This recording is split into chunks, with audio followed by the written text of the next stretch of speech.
أعوذ بالله من الشيطان الرجيم. بسم الله الرحمن الرحيم. إن الحمد لله نحمده ونستعينه ونستهديه ونعوذ بالله من شرور أنفسنا وسيئات أعمالنا. من يهده الله فهو المهتد ومن يضلل فلا هادي له. ثم أما بعد. Dear respected brother and sister, Hajj, guest of Allah, I need to start by congratulate each and every one of you presently here and those that amongst our group that they're going to watch this by getting the visa, because many did not have the chance to get the visa. Okay? So you are so lucky. You are the one that Allah subhanahu wa ta'ala called you and accepted you for the Hajj this year.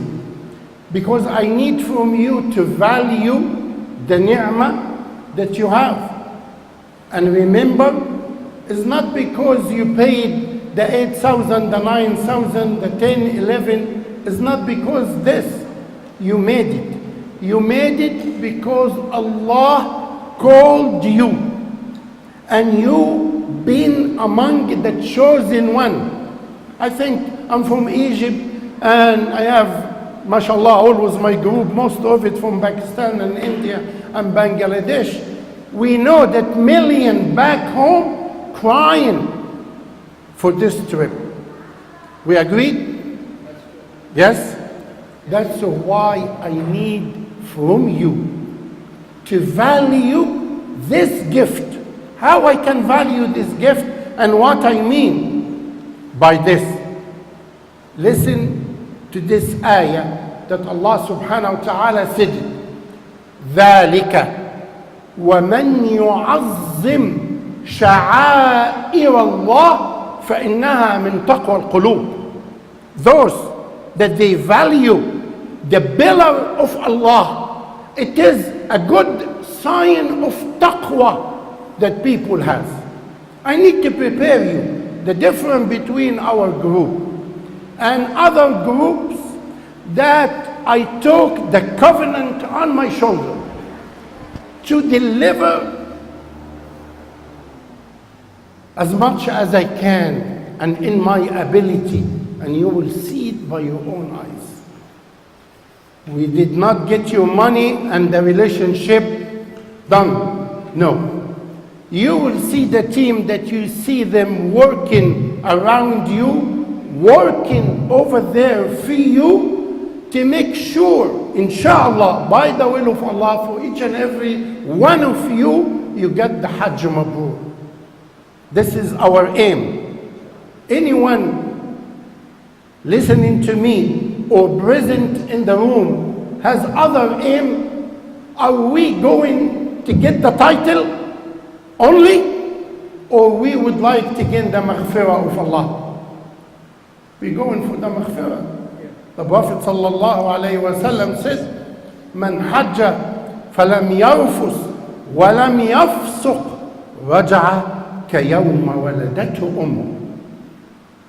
Those that they make Hajj and not to commit any fusuq, any sin, any unnecessarily argument, they return as if they are a newborn. This is what you see, I always say this.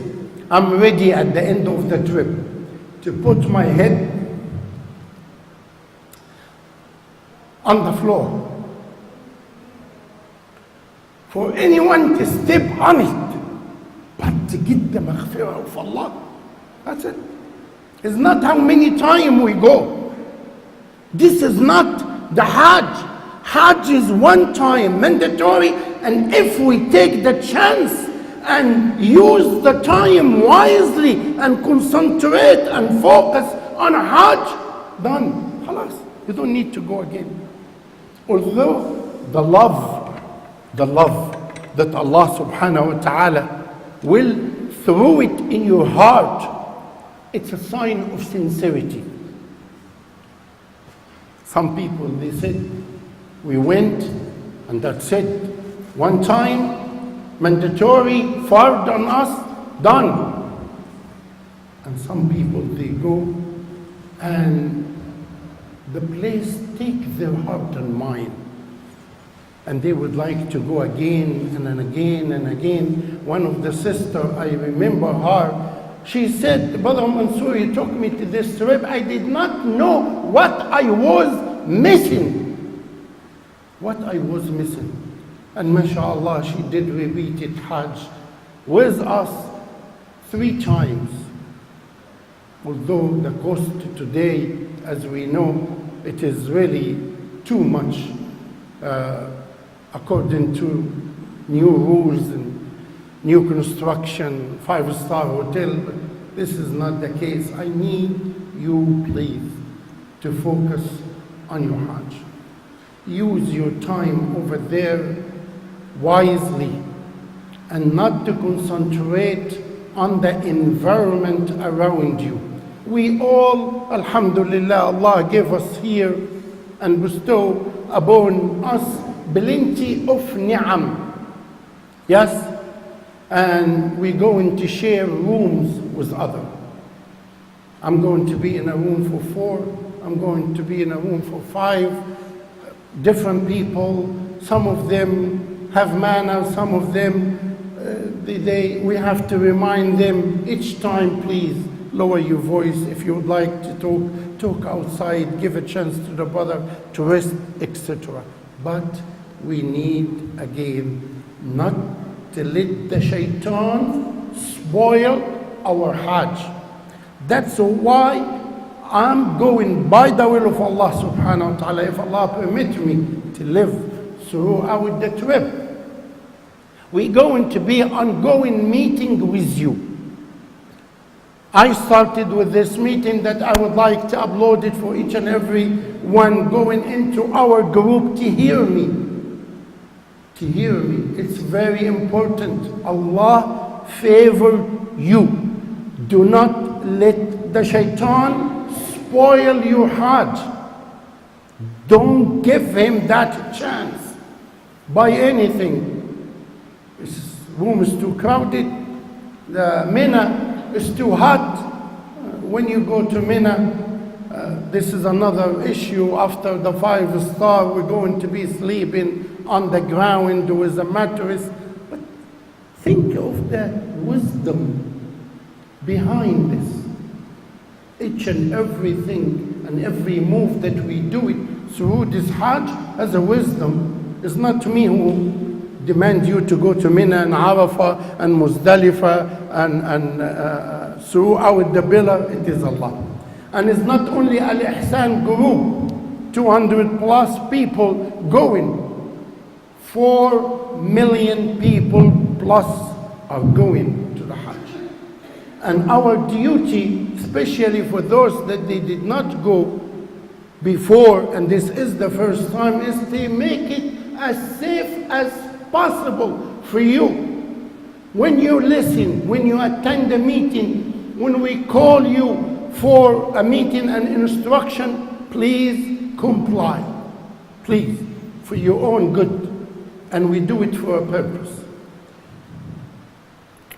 The team that's working for you, inshallah, me as an organizer and a group leader, and as we said, I don't want anyone to listen to anyone for instruction except the people that we introducing for you. Sister May is my daughter. She will be for the woman. Any question, any need during Mina, during our stay in the hotel, she will be available for all the sisters. Any question that you need to ask and embarrassed to ask us directly, please ask her and she will convey it and we will give you the answer through myself or the Imam. Brother Hisham Higazi is one of the group leader. He will be going with the group that going Mecca first. Brother Hisham will be at the airport here on JFK, going with the group that will go Mecca first. How many here go in Mecca first?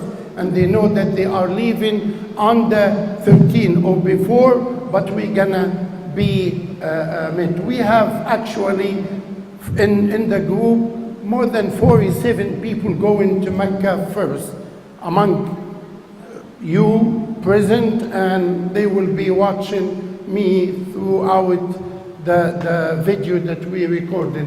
So Brother Hisham Higazi will be at the airport to assist you. Can you come here, Brother Hisham? Don't move. Hisham. So this is Brother Hisham will be at the airport with Sister Maryam will meet you at the airport to assist you both. Those that they go into Medina first, JFK terminal, those that they going on Egypt Air, JFK terminal, number 4, Egypt Air. You need to be there no later than 3 o'clock in both dates. On the 12th, for those that they go in Medina first, August 12th, and on the 13th for those that they go in Mecca first. They will assist you at the airport, and Brother Hisham and Mustafa Sahn, who is really also working. You can come, Mustafa, just for the people to see your face, and then inshallah we'll move on.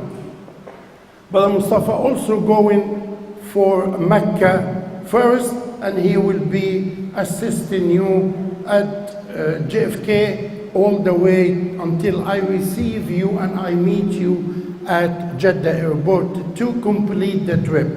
I'll be waiting for the people going and arrive to Medina on the 13th to meet them with Sister May, and I will fly after this to Jeddah to meet the people that's coming and assist them.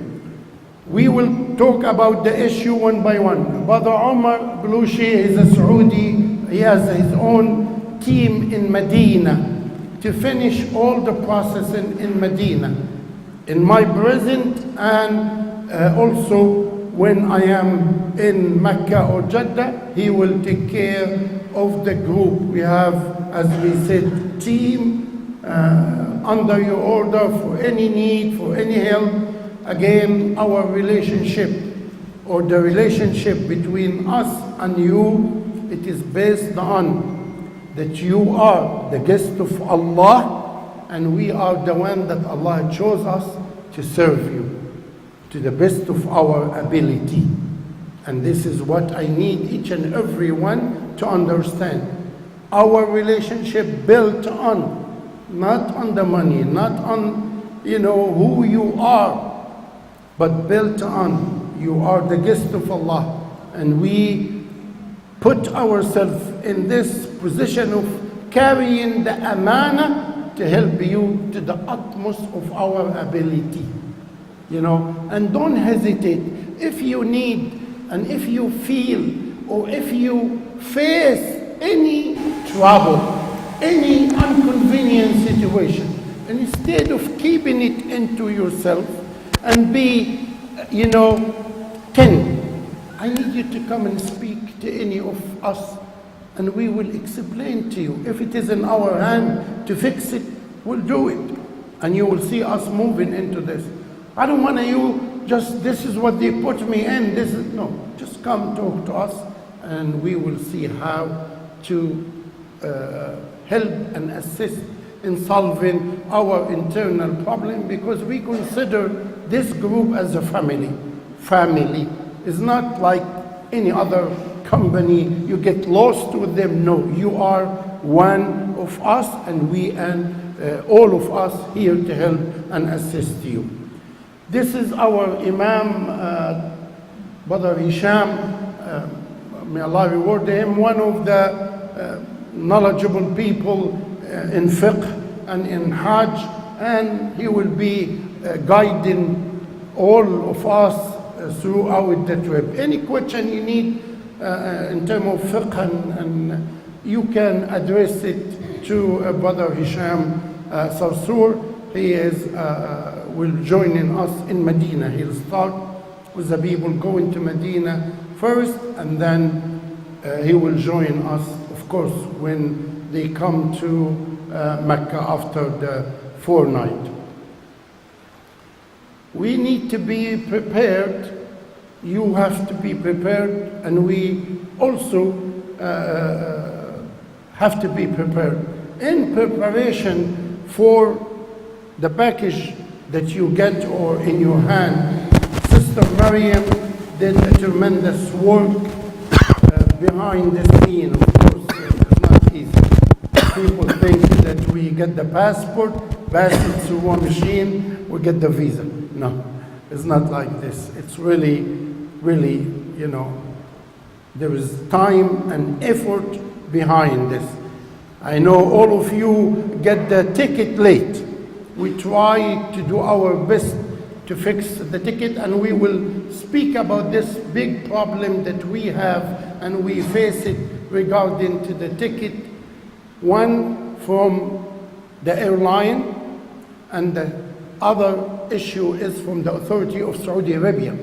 And also we don't need over there to criticize the system. They're doing their best to help us. We don't want to focus on Saudi should do more, is not a Florida issue. It's a Hajj, 4 million people in a circle of 7 to 8 kilometers. Some are educated, you can understand, and some illiterate. They walk barefooted for something in their mind that they might step on the same place that the Prophet stepped on it, sallallahu alaihi wasallam. This is what's in their mind. So imagine them dealing with the different level of education and understanding. We need to obey the law over there, all of us, not anyone. And it's my duty to tell you, out of my long experience, please do not confront any of the officers. We will deal with them.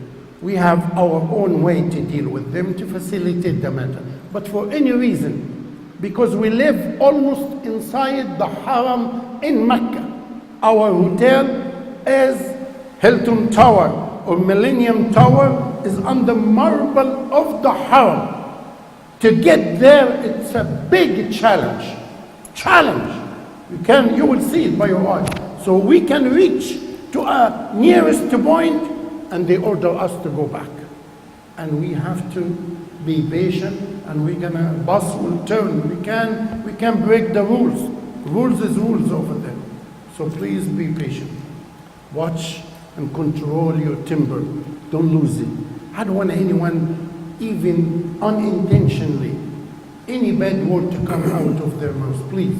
Because Hajj, again, as we said, we need to value the gift that Allah subhanahu wa ta'ala give it to us. I will leave Maryam to explain the package that you have.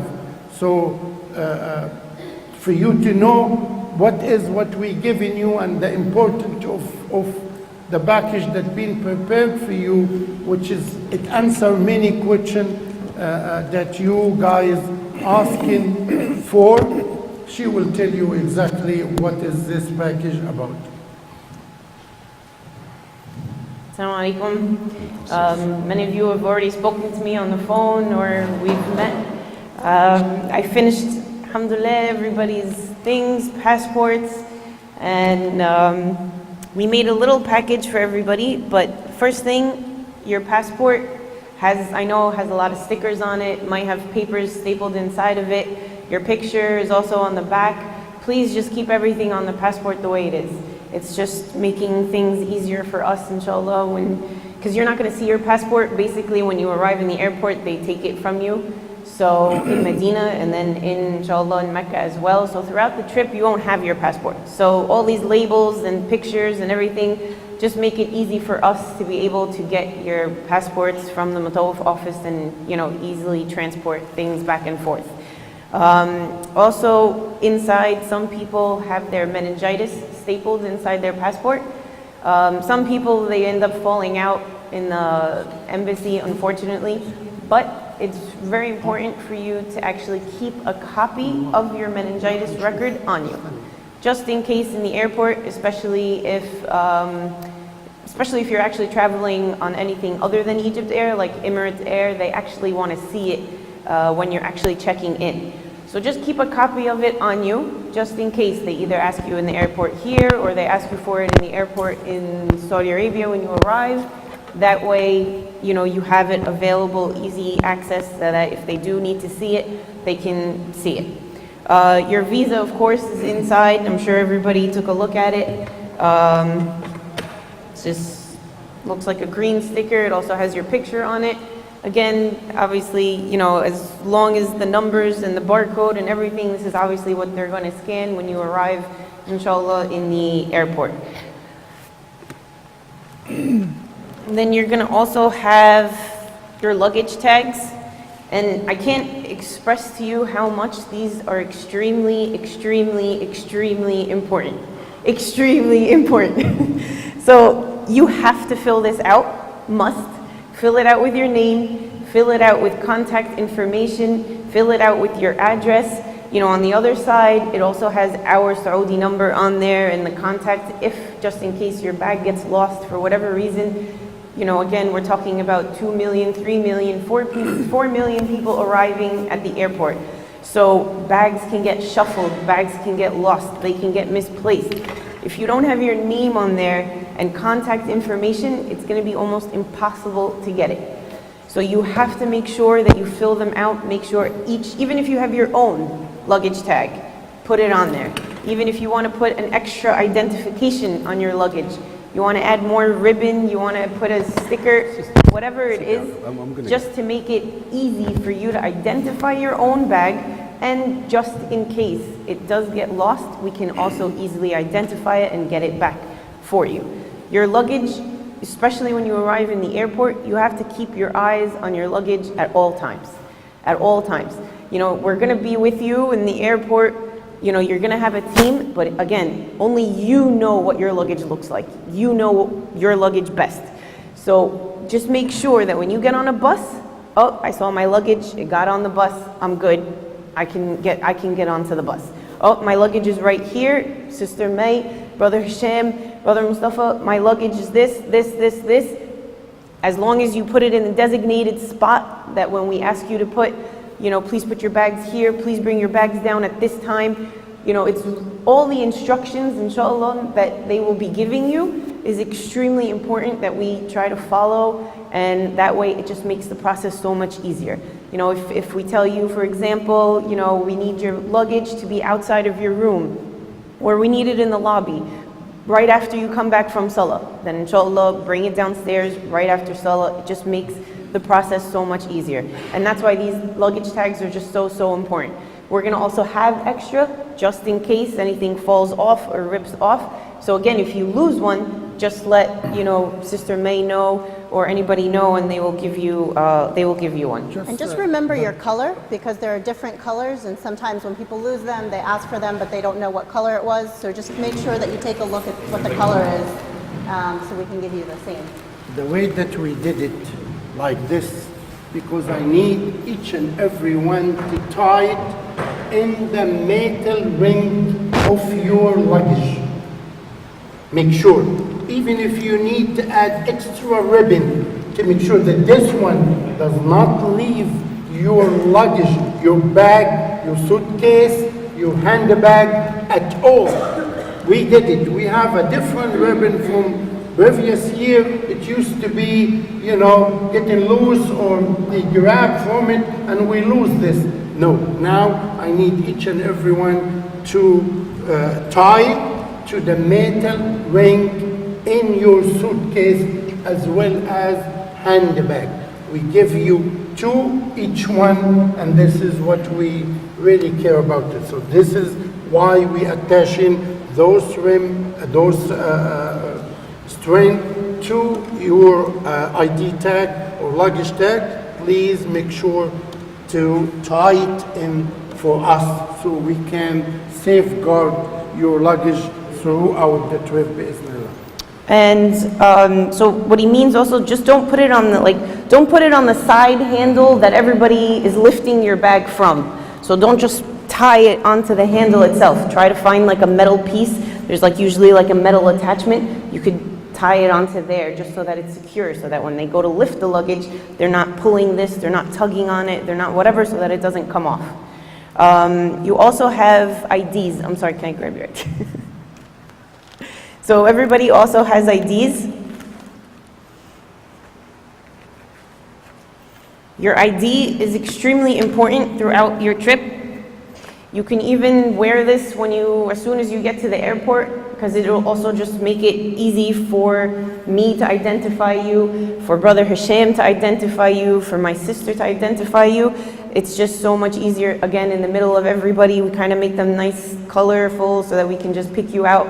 And inshallah, that way we can always stay together. This is extremely important, again, throughout the whole trip. The whole trip, from when you arrive in the airport till you leave, this needs to stay on your neck. Because this, again, is what identifies you. It separates you from obviously everybody else that's on the trip. When you arrive in Mina as well, this is how we know that you are part of our group, not somebody else trying to just steal your spot, steal a mattress, or just try to somebody's just trying to get a bed or something like that. This is how we identify you. So your ID is extremely, extremely important. And on the back of your ID, everybody has a list, nice long list of numbers, just in case you get lost, something happens.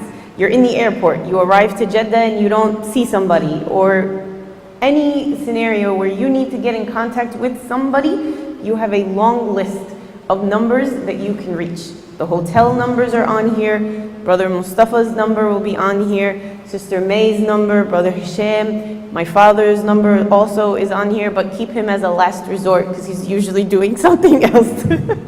Try to contact everybody else first before you try calling my dad. Unless you're arriving in Jeddah, then you should also call him because he will be there, inshallah. And then you also just have a small pamphlet. Just to comment on the ID.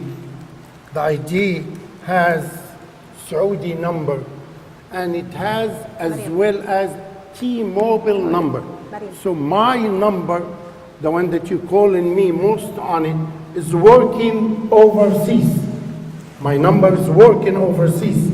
The 917402 at the end, 2211 T-Mobile. So for those that they didn't get the SIM card with them and they have T-Mobile, they can reach me to tell me what is the problem, and I will manage to communicate with the team if there is any problem. So this is the last one. So we have to facilitate for you.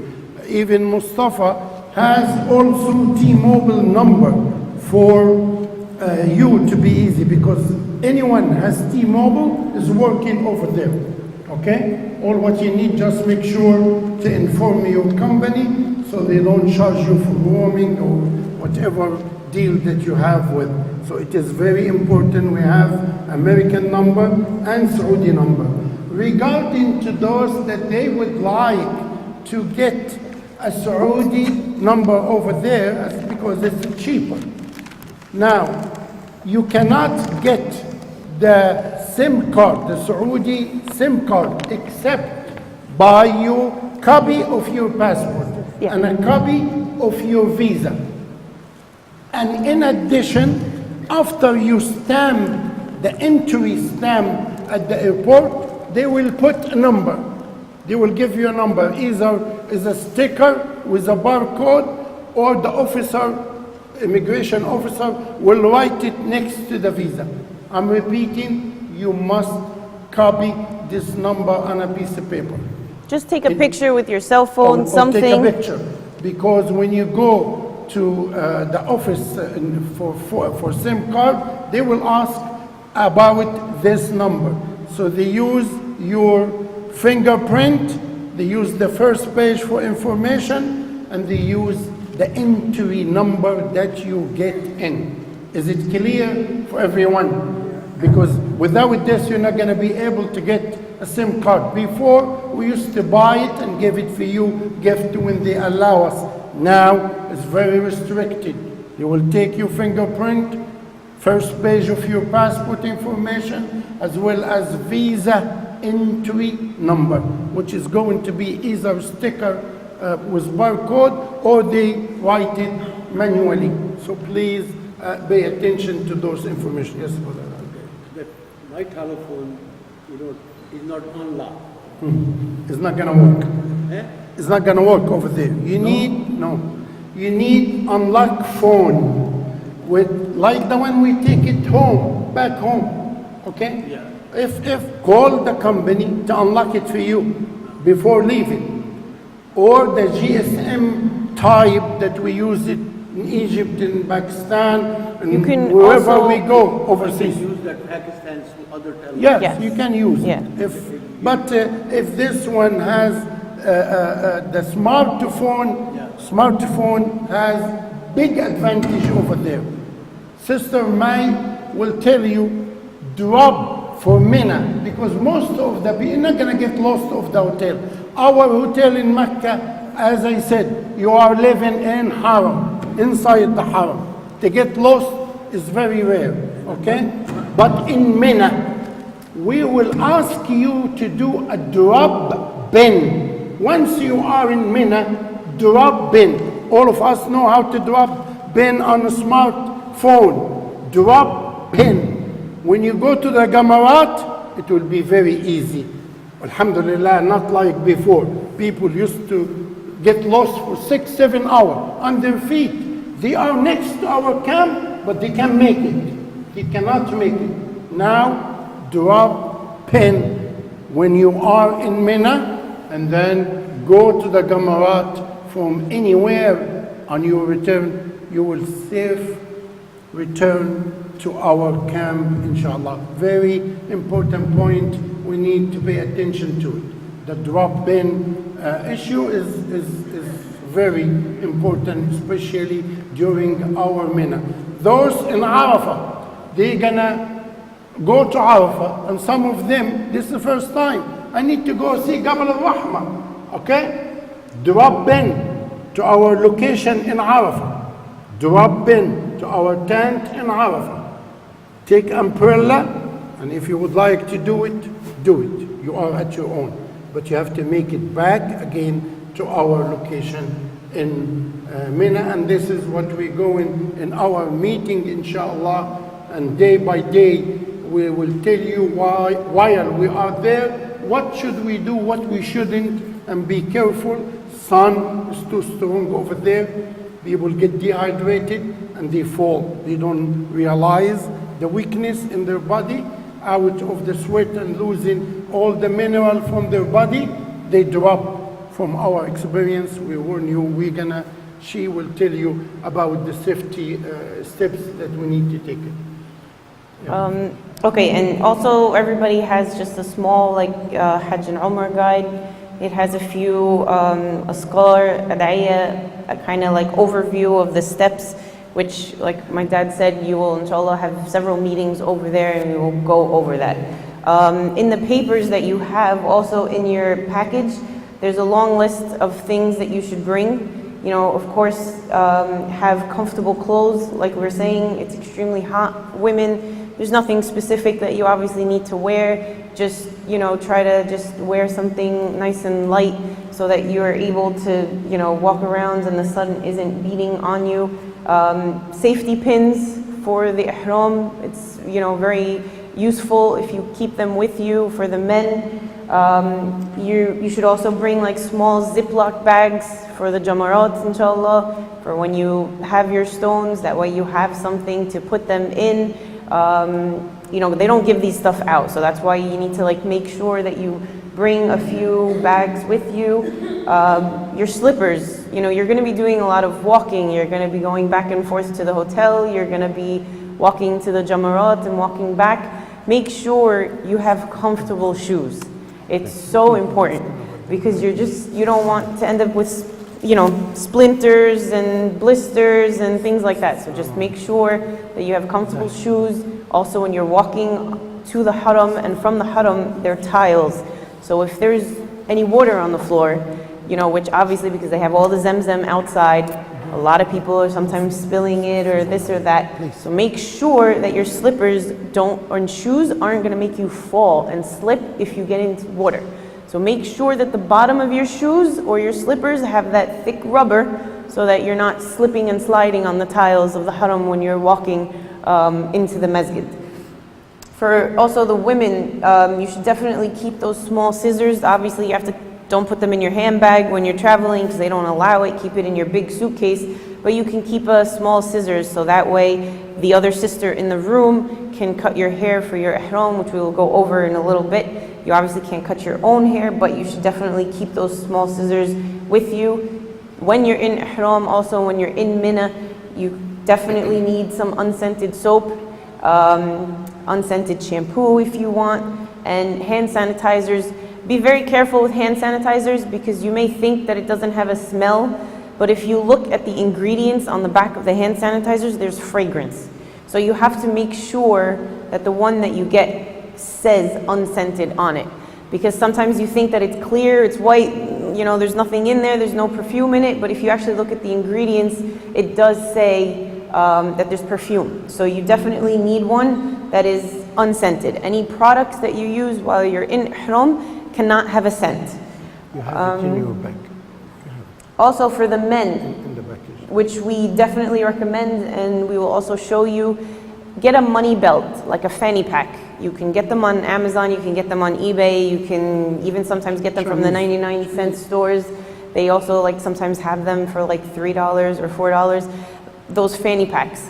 And that is one, it's gonna hold your ihram, and two, that's what you can also keep your, just pocket money also, because you don't want to carry around your money. The safest place for any of your stuff, if you're bringing a laptop or an iPad or anything like that, your money is the hotel room. So don't step out of the hotel room with hundreds of dollars. Don't do that. Don't think, oh, my money is safer on me. Don't do that. It's actually safer in the hotel because just in case that money belt falls, somebody tries to steal, you're crowded, everybody's pushing and shoving, and it's extremely, you don't even know whether somebody can just slip off that belt or slip off anything and take it from you. So do not walk around with your money at all. Keep it in the hotel room, in the safe. That's the safest place for it. Of course, bring, any medication. We recommend, especially because it's just going to be so hot, we recommend everybody buy those, even like Gatorade powdered packs.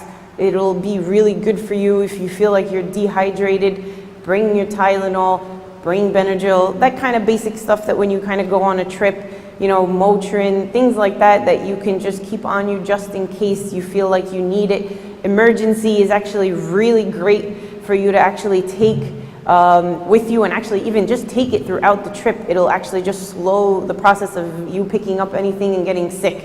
Those emergency packs that they have, they're very, very good. So, all that stuff you can definitely bring along with you, aside from, of course, if you're taking any medication or anything like that, make sure you, of course, have. And then, so inshallah, we're gonna continue on with basically when you arrive in the airport here, for those on Egypt Air, you will find me. I'll be there early, inshallah. Brother Mustafa will be there, and my sister and Brother Hisham, and we will help you at the airport if need be anything that needs to get done. I think also just a few add-ons for you to remember. So for the sisters especially, you want to probably bring a cap. The sun becomes very intense if you're doing the jamarat yourself. Then you need to make sure that you have a cap on you. The other thing, the ID has a little pocket in the back, so if you're just going out of the hotel, you can use that for small change. Don't put a lot of money in there again, because some people may, unfortunately snatch things off or rip them. But what I recommend for sisters, if you want to carry a little bit extra, is they sell neck pouches. It's similar to that, but smaller, and then you're able to put it in your abaya. Never leave it exposed. All right, anything exposed can be easily snatched off and someone can take it. So you want to just keep it in your abaya, and that way it's out of sight. But in case you're carrying a little extra, that's where you would put it. Don't use the ID pouch for a lot of money either, because that can be taken off of you. So just remember the caps, and if you want to buy that neck pouch as well. All right. Upon arrival to Medina or to Mecca, we will be, as we said, waiting for you. I received a lot of call from all over. Brother, we don't know how I'm going to get you, not you going to get me. Okay? We will be waiting, especially the group on Egypt Air, because it's a big group coming together. We will be waiting for them in Medina as well as in Mecca. We will leave Brother Mustafa at Jeddah airport for those individual arriving. And his number is the one must be reached. Okay? Those individual arriving. So I have individual came from out of the state. Some of them, they get their own ticket.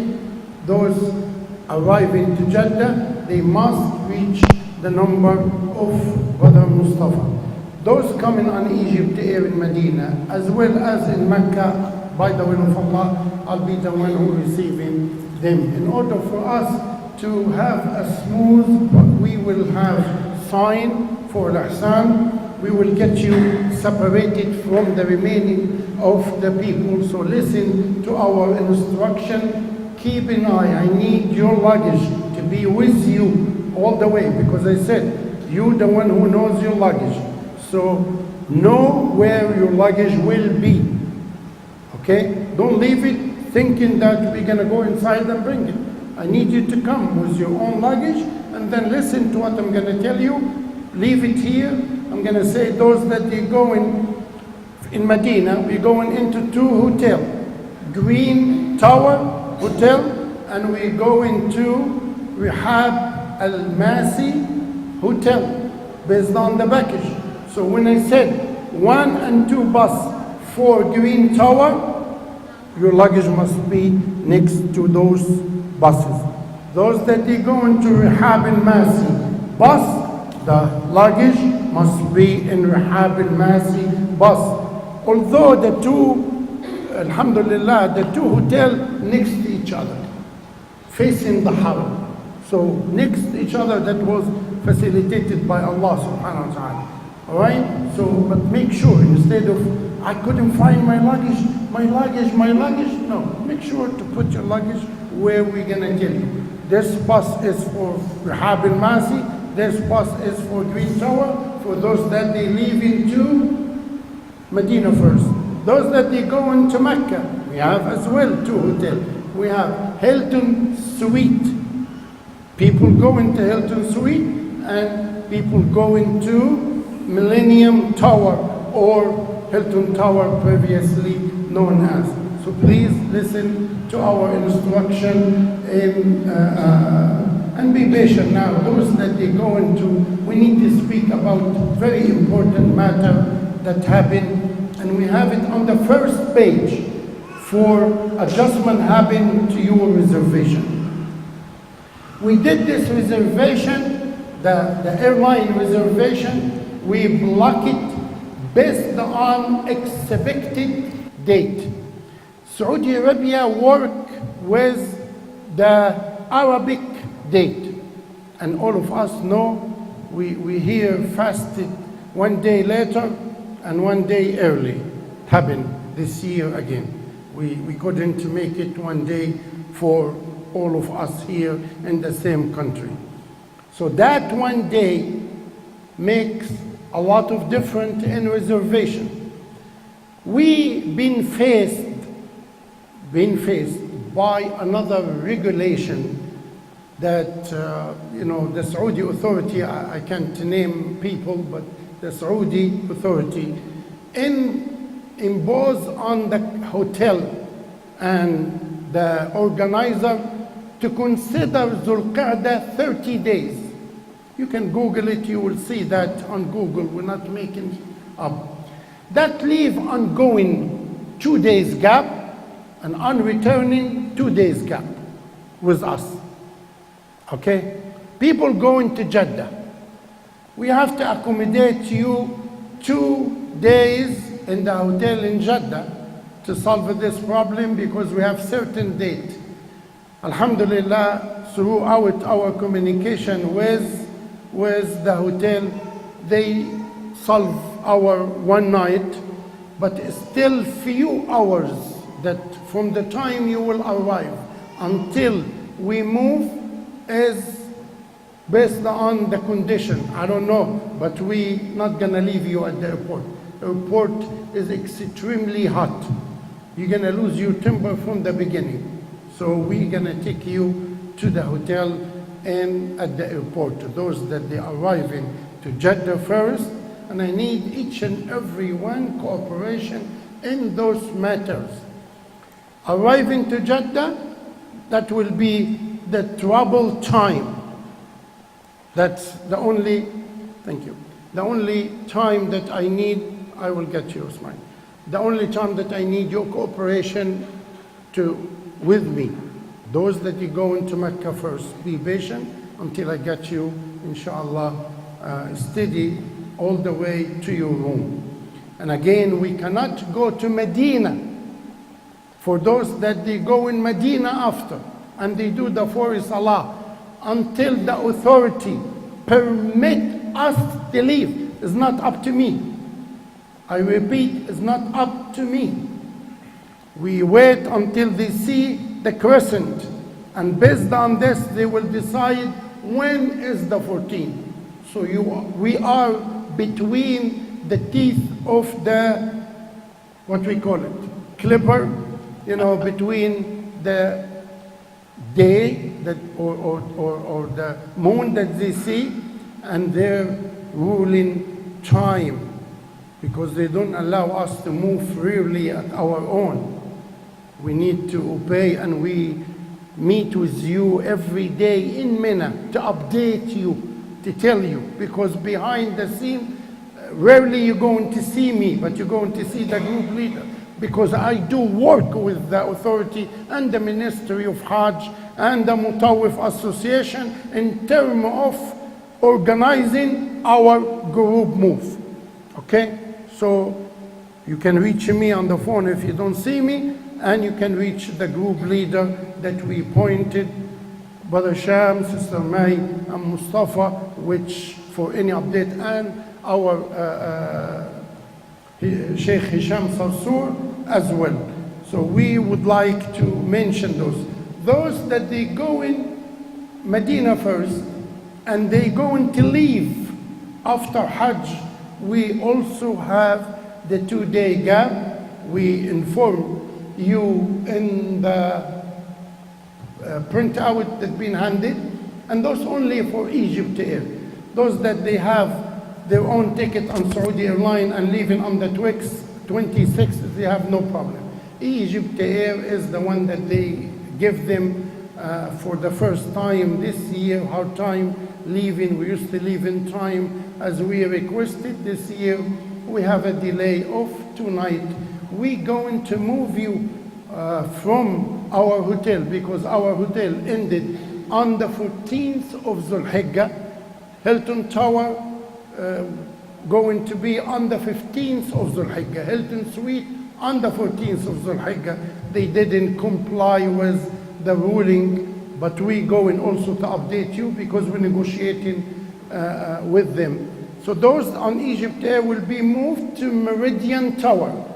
Okay? Meridian Tower. We will bring a bus, we'll take you with your luggage, and that will be much easier even for us to leave to the airport when you see where you are and the difficulty that we are in it, because we are in the Haram. We're going to be out after Hajj to Meridian Tower for 2 days. I took the accommodation on the company.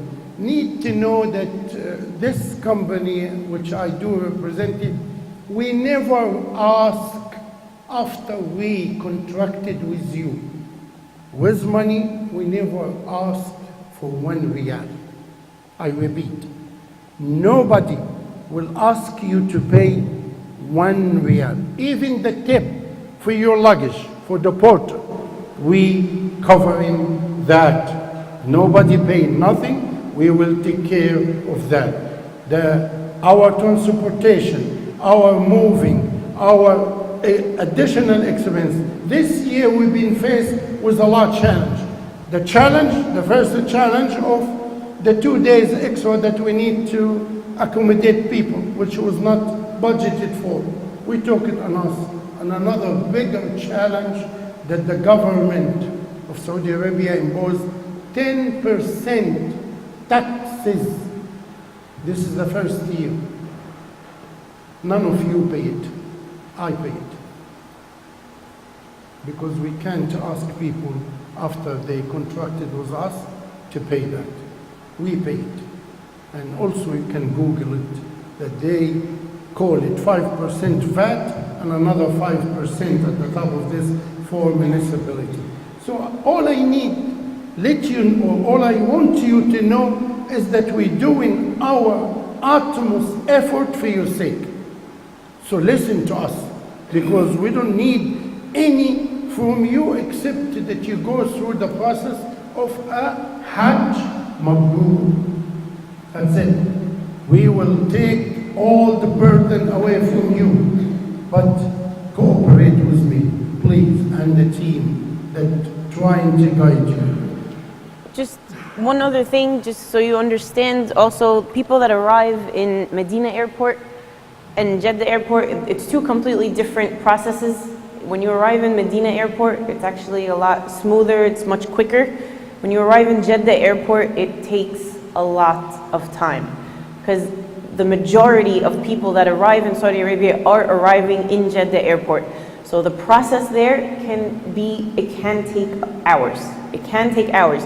We know you're exhausted, we know you're tired, we know you spent almost 24 hours traveling, but we need you to still be patient with us, because my dad will be running and getting all your paperwork done, getting the approval for you to leave the airport, because there are no private buses that enter the airport. It is all government buses. Even if you see people's stickers on buses, it's still a government bus, and only when he finishes that paperwork can you leave the airport. So it can take hours. And then you have to also stop at the Mutawif office, because you have to give them their passports, and then you will go to the hotel. So I'm just explaining to you the process when you arrive in Jeddah. It takes a lot longer, for you to get to your hotel. But again, this is a trip that really tests your patience. It really, really does. A lot of things are out of our hands when it comes to, like my dad is saying, regulations and buses and things like that. They tell us a time, they tell us when we can. Sometimes the roads close, and this is not, we're not the ones closing the roads. Sometimes the roads close because they don't want people entering these streets before and after Salah, for example, with buses, because there are people walking. So sometimes things get delayed, sometimes things can happen. Just be patient and understand that we are never sitting down and just, not doing anything. We're always on top of things.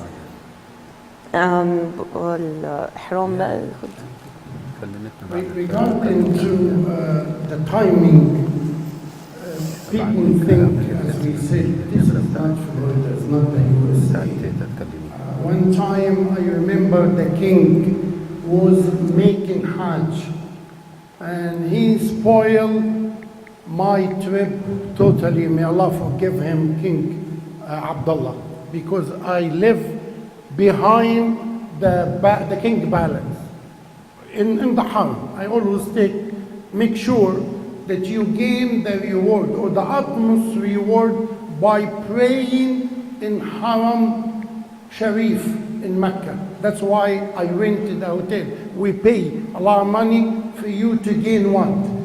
Each prayer, need your attention please.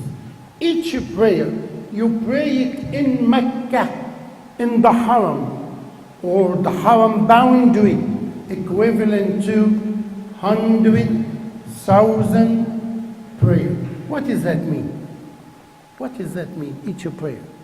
You pray Fajr, it's 100,000 Fajr. Okay, I'm an accountant, I will translate it for you. 55 years,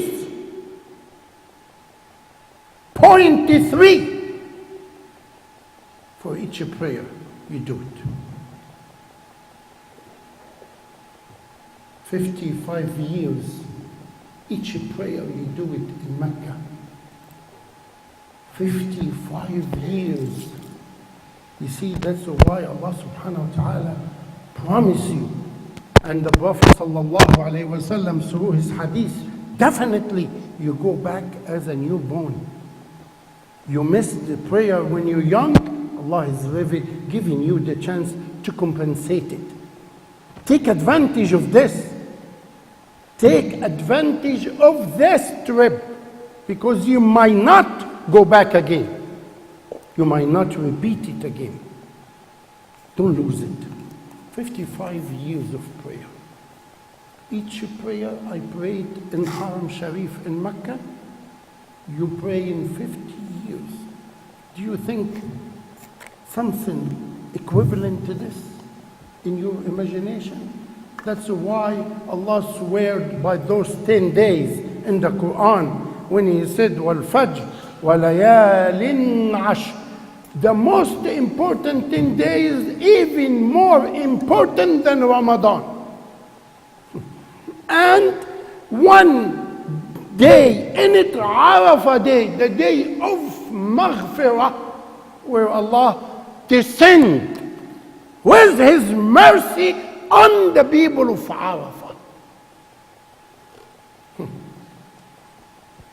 And be proud of each and every one of you in front of His angel, whom they are on the highest level of ibadah. Talking to them, those are my servants. They did sacrifice their time, their kids, their business, their work, their sleep, and they came to me. What they looking for? For His afu and maghfirah. And He make the angel witness against him. Glory be to Him, that He granted all of you the afu and maghfirah on that day. Don't lose it. Wallahi, you know, ذَلِكَ الدِّينُ الْقَيِّمُ. Allah said, this is the best deen that you have. And because of the Prophet sallallahu alayhi wa sallam, the ummah marhumah, being forgiven. The shaitan said to Allah, وَعِزَّتِكَ وَجَلَالِكَ لَأَغْوِيَنَّهُمْ أَجْمَعِينَ. By your majesty and your heights, I will seduce them, I will use them, I will do to them. And Allah said, وَعِزَّتِي وَجَلَالِي. And by highest and my majesty and my power, I will forgive them as long as they ask for forgiveness. And this is that day, that Hajj that we are about is the biggest gift that we need to value and take advantage of it. The gift from Allah, because this ummah marhuma because of Muhammad alayhi salatu wa salam. I would like to mention very important thing to my brother and sister, because I'm from Egypt, from Pakistan, from Bangladesh, from this. I need to tell you, do not apply mazhab in Hajj. You got me? No mazhab. With all respect to Abu Hanifa at the top of my head, with Imam al-Shafi'i at the top of my head, who I am to talk about those great scholars. But my Imam is Muhammad sallallahu alayhi wa sallam. From my long years, I'm telling you. Okay? Go read about the Hajj of the Prophet sallallahu alayhi wa sallam. We're going to take you to Mina. Yeah, it's difficult, hot, but we follow the Sunnah. We're going to take you to Arafah. And we will do each and everything possible for your convenient, inshallah, to go through Arafah day. We will sleep in Muzdalifah. It's ground, asphalt, and dust. But we're going to sleep because Muhammad did it. Sallallahu alayhi wa sallam. We will pray Dhuhr and Asr in Arafah, Jam'i Taqdeem. And we will go to Muzdalifah, pray Maghrib and Isha, Jam'i Takhir. This is what Muhammad sallallahu alayhi wa sallam did. And I want you to gain the utmost reward out of following his footsteps. Why? Because he said sallallahu alayhi wa sallam, sallu كما رأيتموني أصلي وخذوا عني مناسككم. Pray as you saw me praying, and take your pillar from me. So if someone else telling me, no, I follow this mazhab, and this mazhab is saying, I'm not going to pray Dhuhr and Asr in Arafah, you disobeyed Muhammad sallallahu alayhi wa sallam. It's up to you. I'm not going to force nobody. But I am taking you. I'm taking the burden. I can take you to Arafah, finish my deal, and that's it. Make it easy. No, I do follow the Sunnah because I need you to gain out of this. Wallahi, wallahi, this is my aim.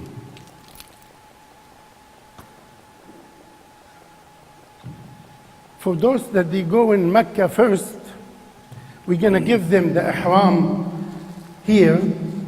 Those that they go in Medina, I will carry that and give it to you over there, inshallah, for the men. We will be giving you a few gifts to be remembered. Ihram, we're going to give it to you for those that they go into Mecca first. We're going to give you backpack. This is what I need you to carry in Mina. Don't bring me suitcase. Don't bring me carry on. There is no space for this. Backpack, big one. You can carry, mashallah, 2 or 3 set of clothes in it.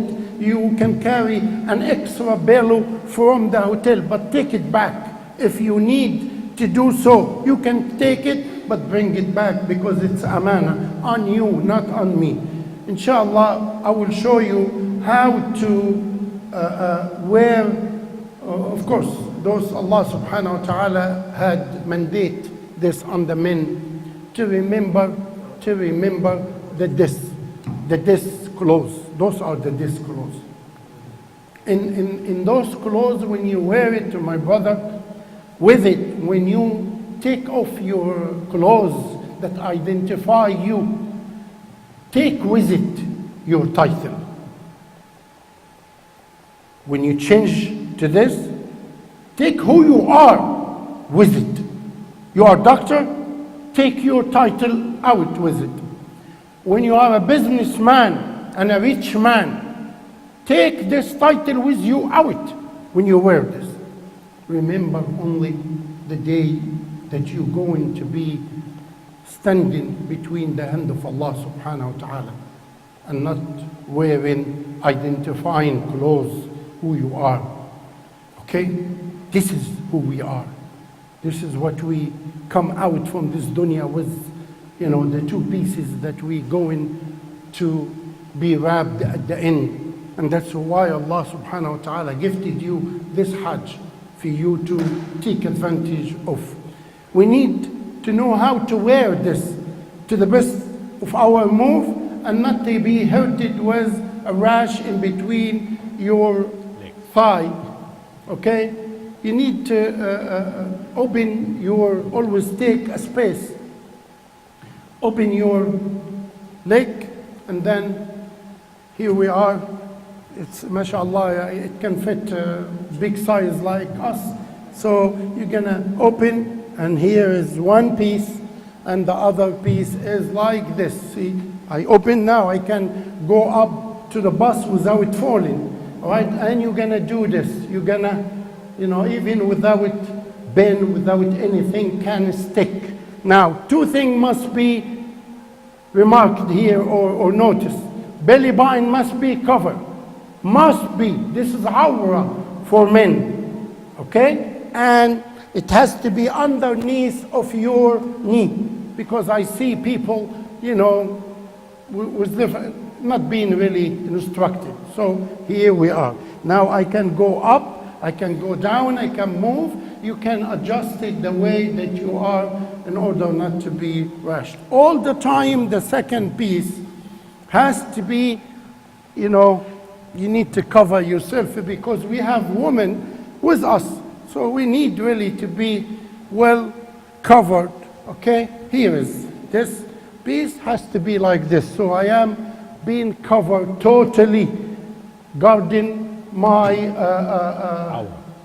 aura, protecting my aura well from the back and front, you can see.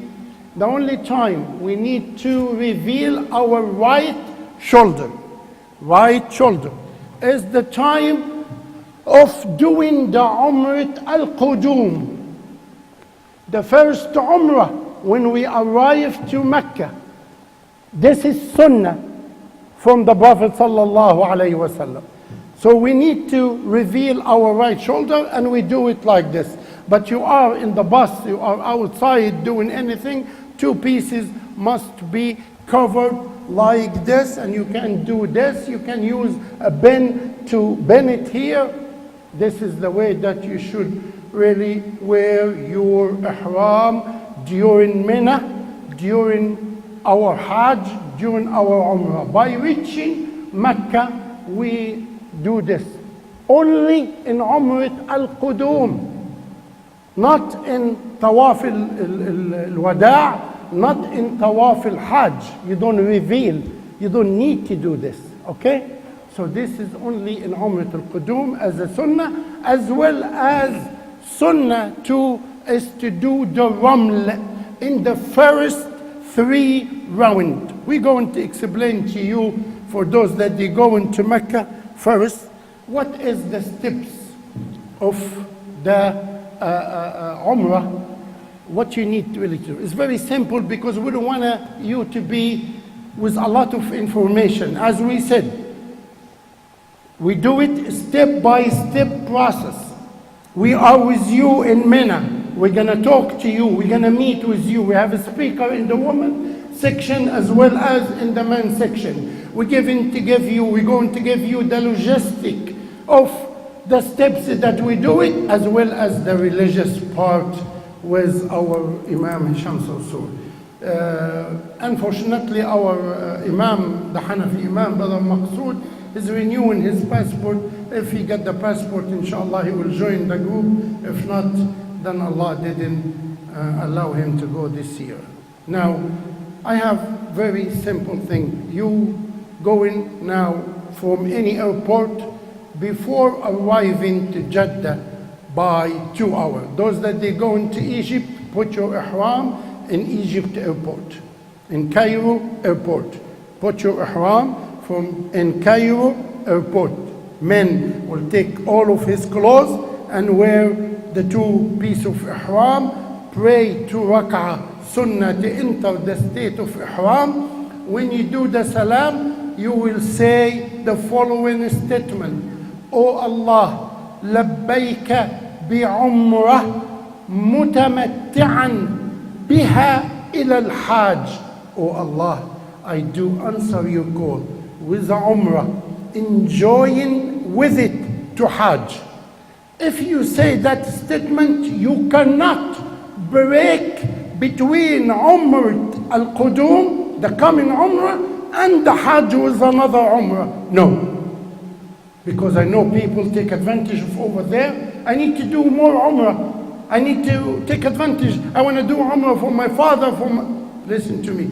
Listen to what we're saying carefully.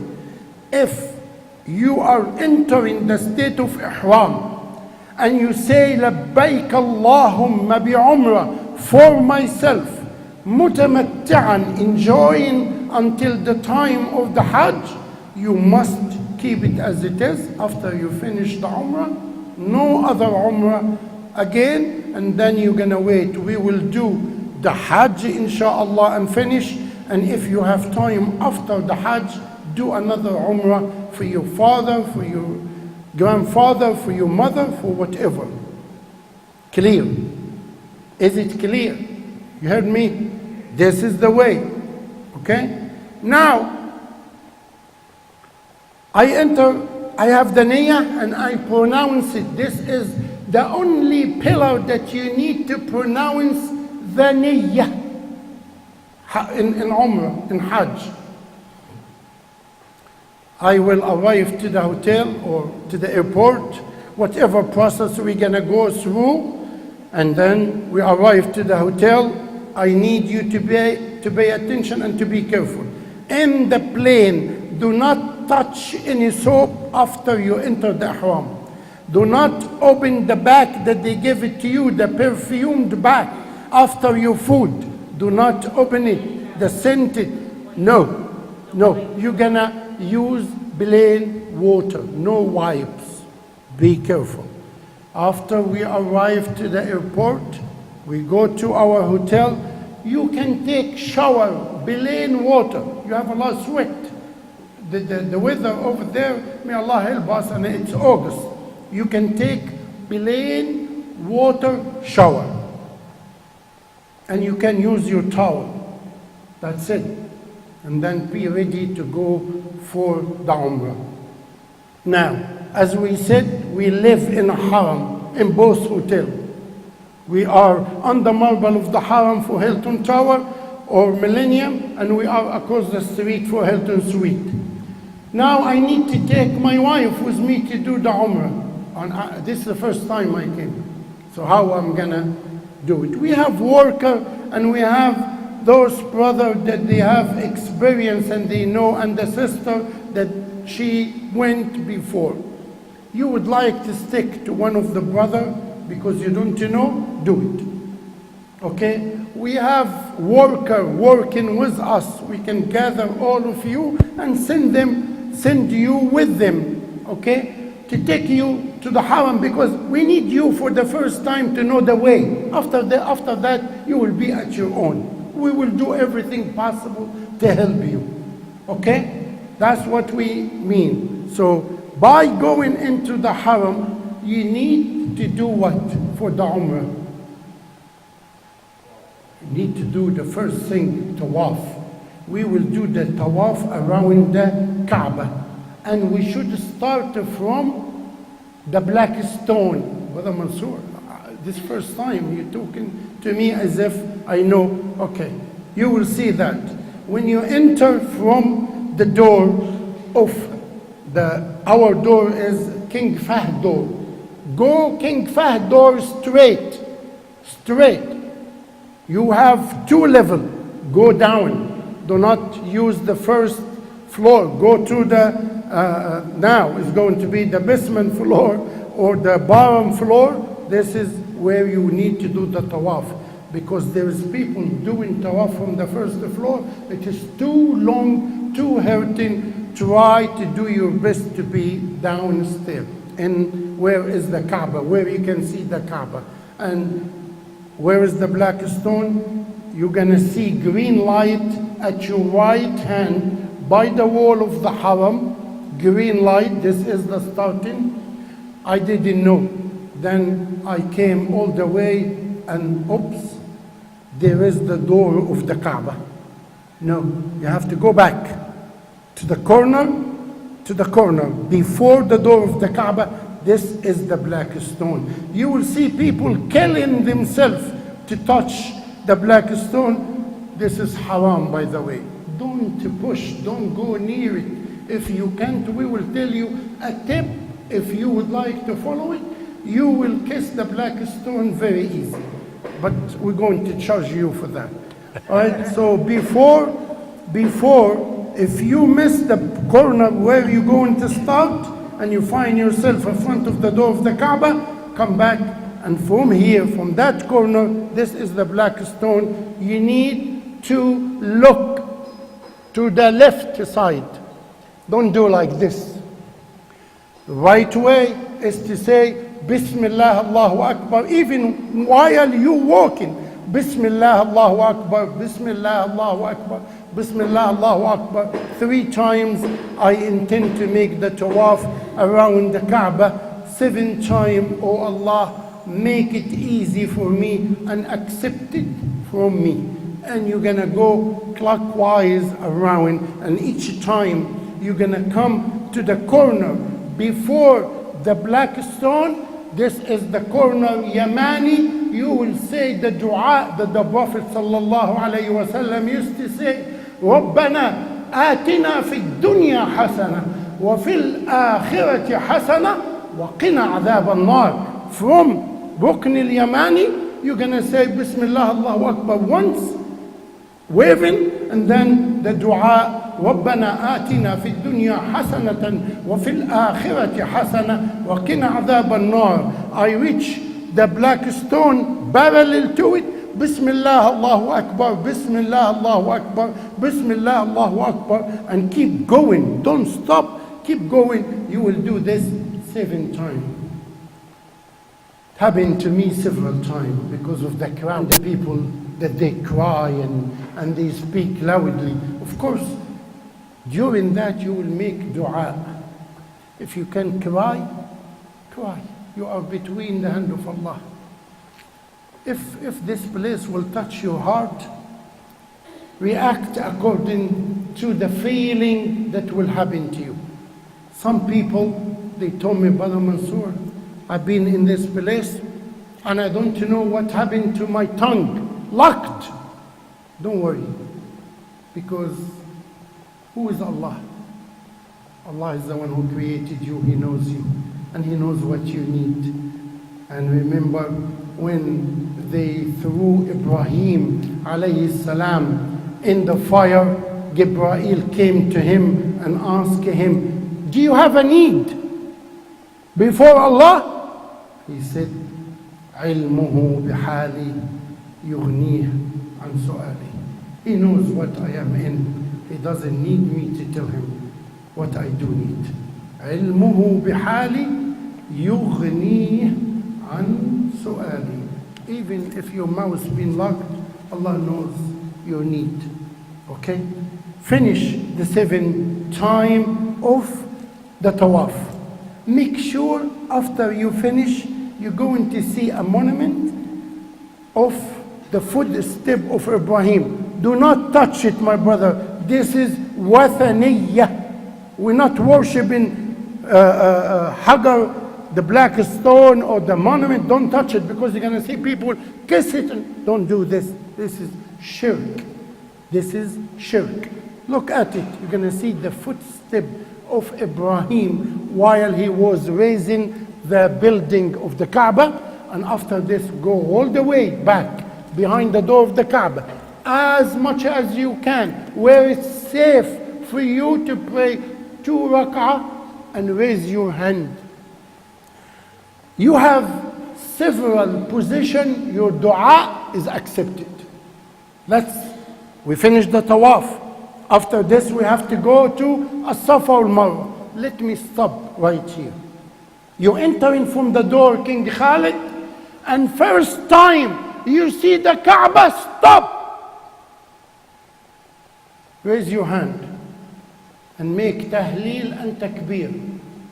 La ilaha illallah, wallahu akbar, walhamdulillah. Repeat it 3 times. La ilaha illallah, wallahu akbar, walhamdulillah. La ilaha illallah, walhamdulillah, wallahu akbar. Repeat it 3 times and make dua. First time when you see the Kaaba, your dua will be accepted. 1 position. After I do the tawaf and praying behind Maqam Ibrahim and you finish, make dua. Dua is accepted. Drink from Zamzam by the wall, against the wall at the end. Drink as much that you can drink. Fill your stomach and raise your hand. Your dua is accepted. 3 mawatin for acceptance for you. Take advantage from those. Allah knows best what you need. Ask Allah from the best of this dunya and the hereafter, inshallah. After that, Safa, Marwa, there is sign and arrow telling you the mas'ah, as-sa'i between Safa and Marwa. Safa, if I give my back to the Kaaba, to the door of the Kaaba, Safa should be at my sharp right, but you have to follow the sign. They have entrance. You're going to go to a Safa and you're going to stand on the Safa and you're going to look to the Kaaba, saying Bismillah, Allahu Akbar 3 times, and you're going to start. There is dua was by the Prophet sallallahu alaihi wasallam. He used to say it. Those that they know it, they can say it.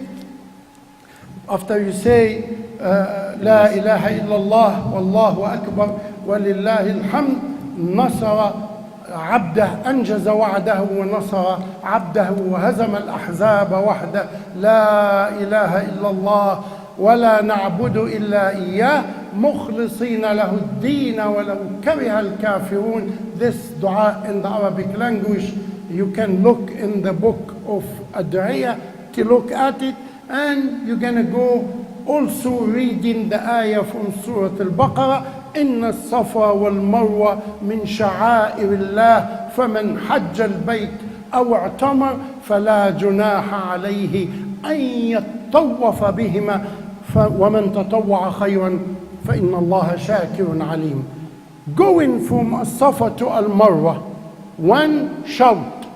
By reaching Al-Marwa, you will look back to the Kaaba and repeat the same thing. Bismillah Allahu Akbar, Bismillah Allahu Akbar, Bismillah Allahu Akbar, La ilaha illallah, wahdahu la sharika lah, أنجز وعده ونصر عبده وهزم الأحزاب وحده لا إله إلا الله ولا نعبد إلا إياه مخلصين له الدين ولو كره الكافرون.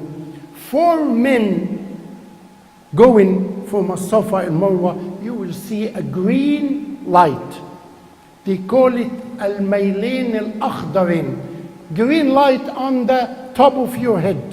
Men, Sunnah require is to jog in between those two, jog, going and coming. So you're gonna go 1 shout, coming, 1 shout, going 3, coming 4, going 5, coming 6, 7, ending, you're gonna end by Al-Marwa, 7. You will never miss the count of this. You might miss the count around the Kaaba when you do the tawaf. You might miss it. If I remember, oh my God, I did 5 or 4, you must be built on the least number. It's 4. I did 6 or 5, then it's 5. Why? Because if you do less, your tawaf is not complete, you miss it. You ruin it. I repeat, when you do tawaf, if you don't remember, if you didn't count good, someone next to you to remind you, I did 4 or 5, then it's 4. 5 or 6, then it's 5. 6 or 7, then it is 6, in order for you to complete safely. And then the sa'i, you're not gonna miss it, you're gonna do it.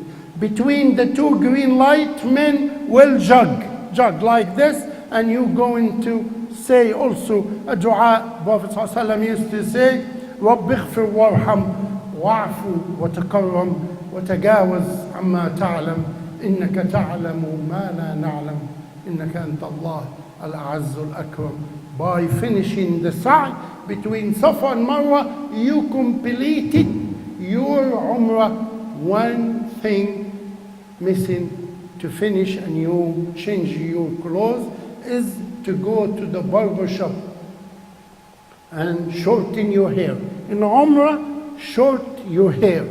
Don't shave it. Short your hair. And then keep the shaving for the Hajj, the biggest reward. Or in the room, one of the brother can take, one of the brother can do it for you, you cannot do it for yourself. You can do it for your wife, but the wife cannot do it for herself. Sister can do it sister. Brother can do it to the brother. If you do it to yourself, you have dam. You committed mahzur from mahzurat al-ihram. So the husband can do for the wife, for the daughter, and she can do it for him. If you're gonna cut for you hair, with each and every hair fall, you have a reward for you, and you have put down a sayyi'ah, as we're going to explain. This is the Umrah Bilal for those that they go in Mecca first. Those that they go in Medina, we will meet with them in Medina, and the Imam again refresh their mind with these steps. By the way, if I need you are in ibadah.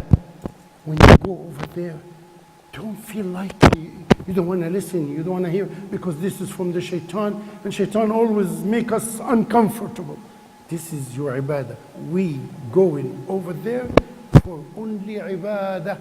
We left the business, we left the kids, we left everyone. Concentrate on your ibadah. This is what we aim from behind our meeting today and the future meeting that we're going to do, and we would like to keep you informing, educated, and reminding ourselves together with this great ni'mah from Allah subhanahu wa ta'ala, that we are a chosen one, blessed one, rewarded one. You can compare yourself, of course, before Hajj and after Hajj. Before and after. Allah spoke about it in the ayat, and when He reminded us to thank Him in Muzdalifah after we leave Arafah. واذكروا الله على ما هداكم وإن كنتم من قبله لمن الضالين. Before Arafah, we were losers. After Arafah, brand new babies, newborn. And we have to thank Allah subhanahu wa ta'ala for His ni'mah. Not because, as I said, we paid the cost. Wallahi, plenty of people are depriving from this ni'mah. They think they own it. They can go anytime. It is a call from Allah, and you've been among the lucky one. I need you to offer 2 rak'ah shukr to Allah when you go back to prepare yourself for this blessed journey. And with this, inshallah, I can receive any question from anyone. If you would like to ask anything that we was not clear covered. Ismail, you have question?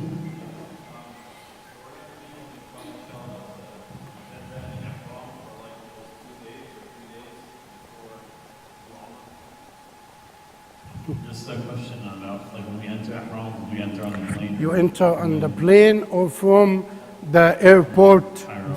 prior to coming to Jeddah. But Yes. that means that we're going to be in Yeah, Ihram for yeah. Jeddah. Once you enter the ihram, you're not going to be back to the state that you were before ihram until you complete your umrah.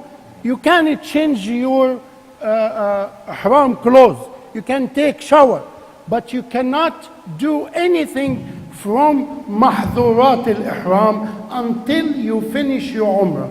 Okay, you cannot mahdurat al-ihram. See, you playing with your peer. Okay, this is one of the forbidden things, because if people have the habit to do this, this is against the your ihram. People have the habit to cut their nail. This is prohibited. Okay, prohibited. Of course, we need to read about the sexual intercourse prohibited during our ihram. Moving hair prohibited. To cut your skin is prohibited. Clipping nail is prohibited. Putting perfume, scented deodorant is prohibited. All of this, we're not going to be able to go back to the state before until we complete our umrah.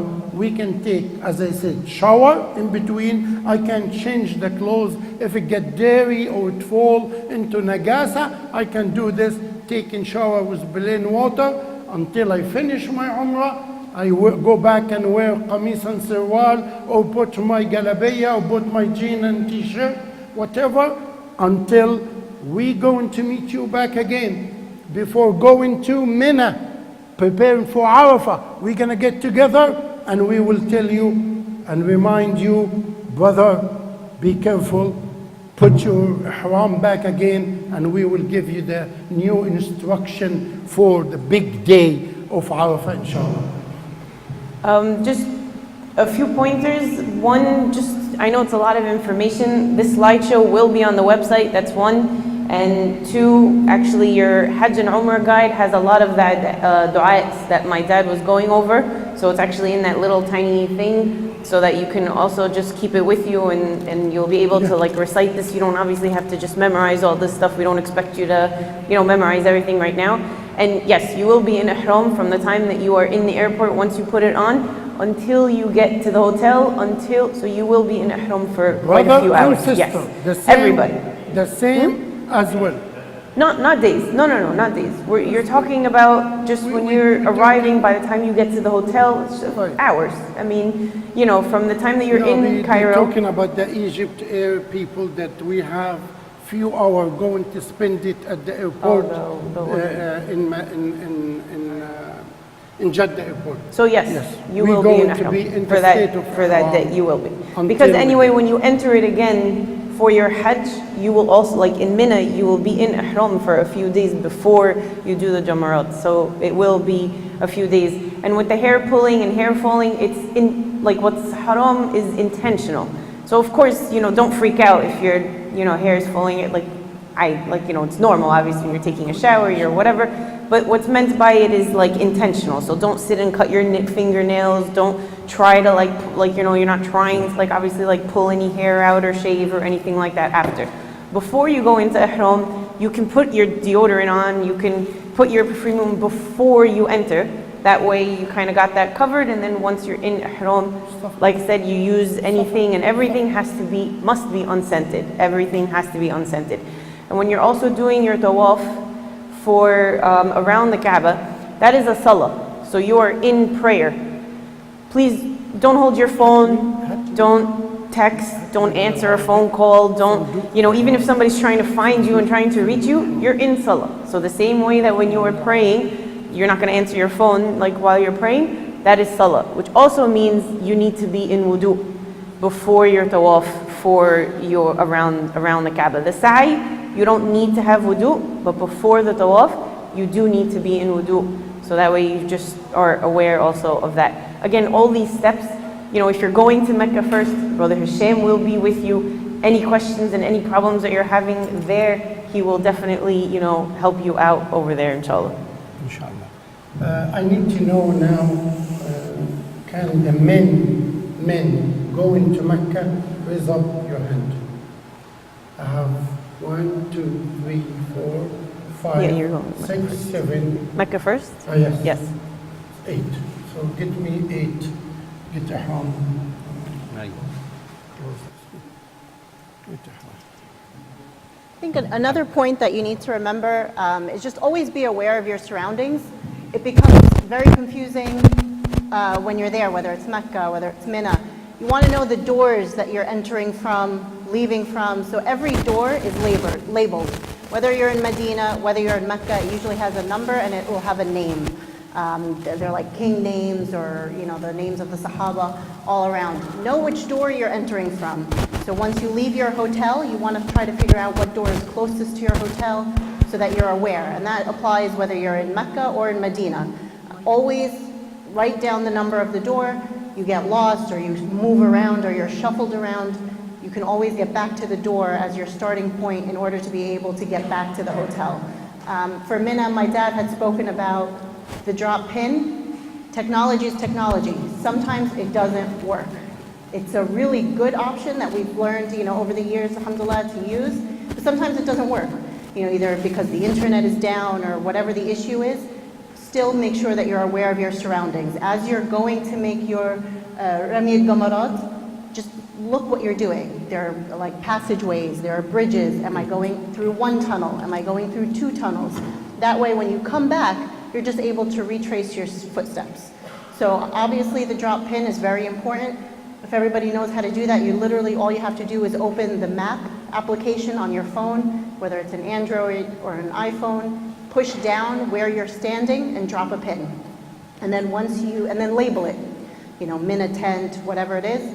Wherever you are, in order to get back, that's going to be your end destination in order to get back. But sometimes it doesn't work. Last year, there was a few instances where just the internet was just down or there was an issue. So make sure as a backup, you're just aware of where you're going in terms of, especially during Mina, when you're going to do your Jamarat.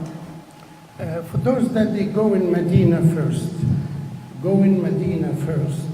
we are facing Al-Haram al-Nabawi from the side of ziyarah for men. This is one point I need to make it clear. The women's ziyarah door, because we are closer to door number 6. Door number 6. And door number 6 in Medina is closer to Bab Gibril, where Bab al-Salam, where we have to go for ziyarah for the Prophet sallallahu alayhi wasallam in Medina. Men, the hotel is closer to the door for men. The woman sister must go around the haram to go for the ziyarah. Must go around the haram. It is door 21 to 22. So they know that after you finish the ziyarah, you need to go back to the same way that you came from, because you're going to get lost. Pay attention to this. Take the card of the hotel.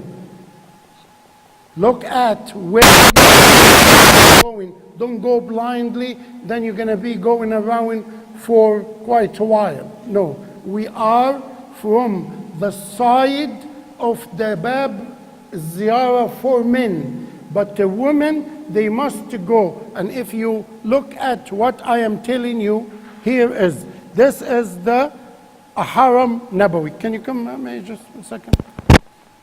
So to make it easy for you, just hold this, please. This is exactly the way that the Haram Nabawi, Masjid al-Nabi, display. Our hotel is here. The door of the men for the ziyarah is that door. So we are very close. Once you come across and you go over the marble with a sharp right, you go to the ziyarah for the Prophet sallallahu alaihi wasallam. And you're going to come up out from that door, so you're going to make U-turn to the right and come back to your hotel. The door of the ziyarah of the woman is that side. So you come in down, you make a left, and you go around the haram. Of course, the distance is really big, okay?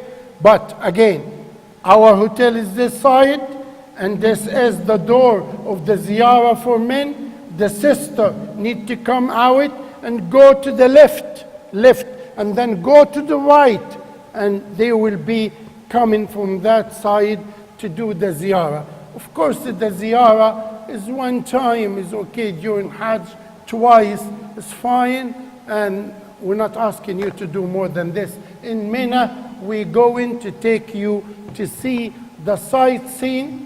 Our staying in Mina, of course, because of our beloved Prophet sallallahu alaihi wasallam, this is out of the pillar, but you pay respect by visiting the Prophet sallallahu alaihi wasallam grave and grave of Abu Bakr and Umar next to each other, and you do the salam and salutation to them, the people that they carry the message for us to be Muslim today. The sister are going to go to the door, and again I advise the sister to be careful when they open the door. They rush and they push. Be careful. Leave those that they rush and push to rush in front of you, and be always safe, and be patient in order for you to visit, try to pray 2 rak'ah in the instruction has been written 2 rak'ah in the green carpet, which a Rawda Sharifa, Rawda min Riyad al-Jannah, between the member of the Prophet and between his house. Try to make 2 rak'ah when it is possible. If it is not possible, don't kill yourself. This is only sunan that we try to mention about it. We hope. If you have any question, anything is not clear, please share it. Yes, Brother Safar. Sorry, 1 second so the people on video can hear you. I have a big mouth. It has to go through the mic. By the way, we have another da'iyah. He will join the Hajj. Brother Safit mashallah, may Allah reward him. We will use him, inshallah, over there in Mina and Arafah. And we have been delighted to have him and his family with us this year. Stand up so the people can see you, Brother Safed, Yeah, inshallah. if you want to reach me, call Mohsen's number. Yes, Brother Michelle, call their numbers. go ahead, I'm sure Brother they'll find me somewhere. Inshallah. I hope I just have a couple of questions for my clarification and maybe some others. Yes. The belts, the money belt we were talking about, stitched, no problem? If No it's gonna problem. be on our body? No problem. Tied to the body or whatever? Yes, no problem. If I need to hang a reusable water bottle, because I'm a green man also, I'm environmentally conscious, and I know there's lots of water bottles all around. No problem. Hanging into it, no problem. No problem. Like by a clip No or problem. something. No problem. This is not what's meant. Sorry, the water that's available, it's going to be available on the side walls of the haram, on the inside. Yes. So if we have a reusable bottle, we can use it. If we don't have a reusable bottle, they have cups or something there? No, there is a lot of cups. Always look into the cup before you drinking, because people, out of their Drink and put it ignorance, back. they drink and they put it in the same place where it's clean. Please look at the cup. Make sure it's dry before you drink it. Why? Because throat over there is the common thing that people get, okay, from the air condition and from drinking from the haram. Unless the cup is dry, don't drink from it. You know, disregard it and grab another, and it's plenty of cups over there. You don't need to take a cup with you, but just make sure the cup is dry. Yes, but Slippers, matter or not? slippers. Okay. What meant about the makhit or the stitched one is the underwear. This t-shirt, you can wear t-shirt because it's fit in, you can wear it. But belt with the stitches, nothing wrong. The band of your watch is not a problem. Stitches in the slipper is not a problem. Stitches in the clothes, in the underwear, this is the one that it is prohibited. Okay? Only, no socks. No socks for men. During Ihram, I said to take all of your clothes, underwear, socks, t-shirt, nothing. And you wear only the two pieces that we spoke about. The sister during Ihram, they can wear socks, they can wear ballet shoes also, unless you have a problem. If you have a flat foot in your, and you can be barefooted, yes, you can wear during your tawaf and sa'i something in your feet. Yes, you can wear it if there is a medical necessity for. Okay, other than this, we put our shoes in a plastic bag. Keep it all the time with you. Do not leave it somewhere. You're not gonna find it. You're not gonna come back and find it. Always keep it with you all the time. Your shoes, keep a plastic bag with you, and when you pray, let it be in front of you. Don't leave your shoes anywhere or your slipper, because when you come back, you're not gonna find it. So put a plastic bag in your hand, keep it all the time. Yes. Two more quick ones. Sure. I don't want to take the mic. No, it's good. It's good. People use Suntan lotion, unscented. unscented soap, unscented must be. You must make sure it's unscented, pure soap to be used with you during Ihram. Anything you put on your body.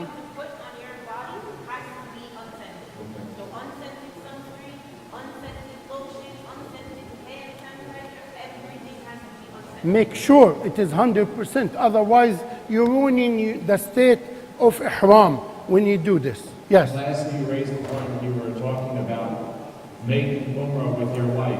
How physically we're going to do it together? Okay. We're not together. Making Umrah with your spouse. Always keep the spouse in front of you. Don't let her behind you. Okay? When you do the tawaf, especially the tawaf, you need to keep your mom in front of you. because you protecting her back. You're not letting her back to anyone pushing her or come closer to her, etc. So keep her in front of you, and then you move. Usually those that they have women try to be in the free area outside. Don't go into the middle area where it's really squeezing and you know, too difficult to be there. Stay with the sister outside circle. It's a little bit big, but as we said, you are in ibadah, you are in obedience, and each step heavy for you on the scale, inshallah. So those are clear for the sister. Any other? Yes. No, you don't Repeat the need question. for Muzdalifah. Repeat the question. Okay, the question is for Muzdalifah, do we need a sleeping bag? You don't need to make yourself uncomfortable by carrying load with you. Because we're going up for the bus, we're going down, we're moving between Mina, Arafah, Muzdalifah, back to Mina. We're gonna give you, inshallah, over there, namaz rug. Okay? This is what you need. And the pillow, I need some pillow. As I said, if you're going to take the pillow from the hotel in the bag that we're gonna give it as a gift to you, please bring it back to the hotel. But you don't need to carry sleeping bag and I'm carrying the back bag and I'm carrying another mushaf in my hand. Too much. We need you to move lightly to make it easy on you and comfort. I don't wanna.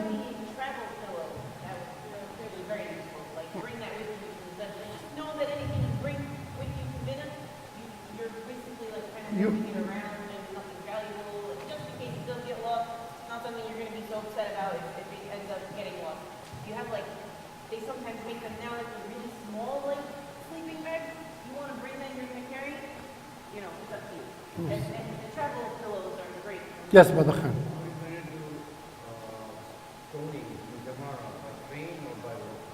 Well, No. Brother Khan jumped to the Gamarat. As we said, this process is step by step. I only explain the Umrah for those that they're going to leave from here and do the Umrah. Go in Mecca first. But we're not going to leave anything by the will of Allah unless we cover it. You know, and then we give you one day at the time information. Like this, it is here, and we're gonna apply. Don't confuse yourself. One step at the time. Yes, Abdullah.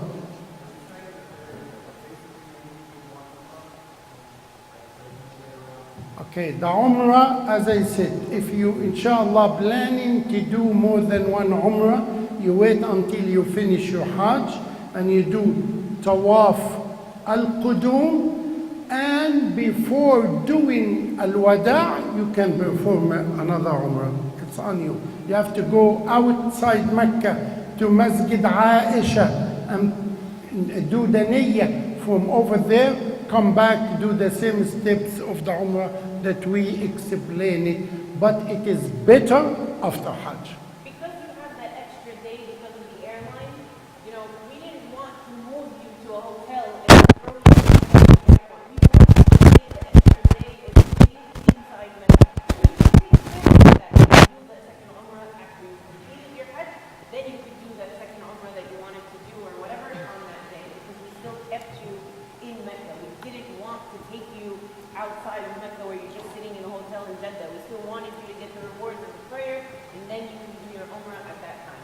The Alhamdulillah. Umrah or anything that you want to do after. Yes. Any other One, question? one note about safety, because brother mentioned that he's going to put his shoes in the backpack. When you're doing tawaf, you don't want a backpack. People are going to pull you from it. It's actually very dangerous to have a backpack on. If you have, you know, your shoes, either a plastic bag, or they sell on Amazon for like a pack of 4 for only like $2, these like drawstring bags, you can put it in there, wear it to the front.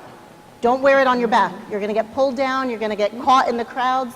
If somebody, you know, like just it captures on somebody's, you know, shirt or something, it's actually pretty dangerous. It'll knock you back. So keep it to the Going forward to of the your tawaf, thing. don't carry anything more than your ID and it has to be inside your ihram, the ID.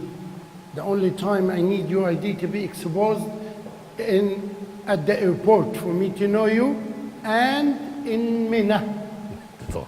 One very important thing, please do not invite any relative in Mina or in our hotel. You need to meet them in the lobby of the hotel, not in the room. Or Mina, prohibited completely, because Mina is per single mattress. So anyone will come, he really exposing himself for embarrassing, because it happens several times. People come, taking the people you pay, and my duty is to provide you with your mattress, not someone else take it. In this case, if it happened, God forbid, you're going to hear a big voice, loud screaming, another person, because I need to make sure those that they pay, they get what they pay for. I don't play in this. We need to And the talk about person will this. be very embarrassed, and I'm going to take him and hand him to the guard of the tent. It's very bad. I don't want anyone, please, do not invite any person to our tent. No one other than the Alehsan group who paid need to receive the service. No friendship for me in this. I don't play. I need to make sure the safety, everyone is comfort, you get what you pay and more. We don't give you what you pay for, but as you're going to see, inshallah, it will be more and more. Any other question, please? Yes, sister.